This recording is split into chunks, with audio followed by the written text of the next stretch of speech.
This is a message to Republicans. You keep saying that we want free stuff and that the government can't do anything right. So you need an education. The microchip, the internet, GPS, touchscreens, space travel, those are a few examples of world-changing technology that was created by our government or required massive financial support from our government. Now, I paid for that with a third of my money in the form of taxes, but I didn't get a return because all our technology was just given away to private industries, and then it was sold back to us so that someone else could profit. Now, that's what free stuff looks like. Am I supposed to pay money to breathe, or have access to water, or community, or civilization, or is that my natural right, being born on the planet? Because that's what economic rights mean. They mean I have a right to participate in the economy without having to be born into the Trump family or some other social predator's bloodline. Now I'm going to teach you another word, democracy. Now, wannabe mobsters, they love saying the government's bad at everything. When a government's ruled by the people, it's called our voice. So it's not bad, and you're not going to silence our voice. And whether it's the oil industry or the criminal justice system or the International Monetary Fund or Facebook or Congress or the presidency, if any organization becomes oppressive and unaccountable, that's tyranny. And then when we make them accountable, that's democracy. Now, Republican leadership today, they're against democracy, and they're not even trying to hide it. They're only in power because of an undemocratic electoral college that was created by slaveholders. They're only in power right now because we have an undemocratic institution called the Senate that gives a single resident of Wyoming as much voting power as 68 people in California. Because every state gets 2 senators, doesn't matter how many people live in them, and Republicans love that. They love how millions more Americans vote for Democrats but don't get any representation, because they love free stuff, just like the Founding Fathers. Well, guess what? Slavery's over. States are not people. Corporations are not people. Concentrated power and wealth and a master race and master culture, none of that is democracy. And your sacred Constitution is long overdue for a rewrite, as holy of a document as you've been thinking it is, conditionally, of course.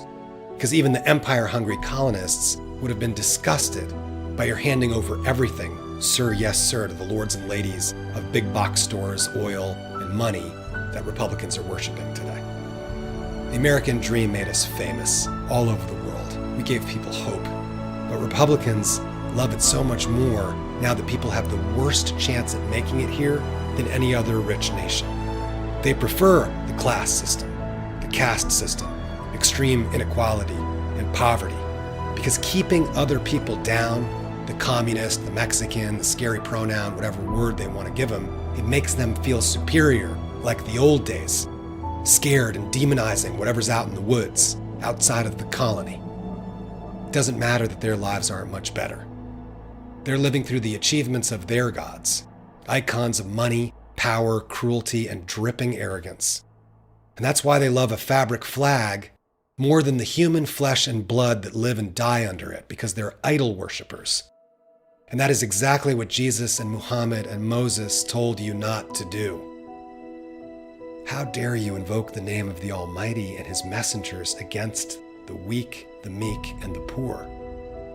The prophets led movements of the persecuted before they were overtaken by the persecutors, who allied themselves with totalitarians like you're doing now with modern-day Saudi Arabia and Israel under Netanyahu and this radical Christian cult, all for a dirty oil empire that is soaked in the blood of men, women, and children, and all the creatures of the earth. Now, when Republican leaders say they love freedom, they love the freedom of unchecked domination. And their followers, they love the freedom to live out some paranoid revenge fantasy of needing a firearm in case their superiority gets challenged at a Walmart or on some street in Portland. If you're wondering what set me off, I just saw how the right-wing PR machine's uplifting war criminal soldiers that the Navy condemned and their dear leader pardoned. And I guess some people on the right want these savages to campaign with their master as heroes. And they think a Navy SEAL calling out war crimes is somehow political correctness. Well, my grandfather would disagree with you. This Republican goon squad worships the government when it gives them illegitimate authority over the people. Then they march in lockstep, drunk with their abuse of power. Well, no. You can't have our democracy. You can't make it a great republic for slaveholders and wage slavery, not again, not now, not ever. We beat you and your masters in the Civil War. We beat you on the beaches of Normandy. We beat you in Birmingham, and we're going to beat you again. Because the truth wins. And you can stand by while all our communications networks get drowned with some Russian psychological warfare. You can redraw all our maps with a Sharpie. You can keep suppressing the voting rights of our Black, Brown, and First Nation brothers and sisters. And go ahead. Keep using the old slave laws to false multiply your votes. Keep tricking all your scared, angry, ignorant old white people into supplication before your orange golden calf. But we're going to beat you. We're going to replace you. And we're going to change the culture. If not this election, then out in the streets. Because you cannot have this land. You cannot have this country.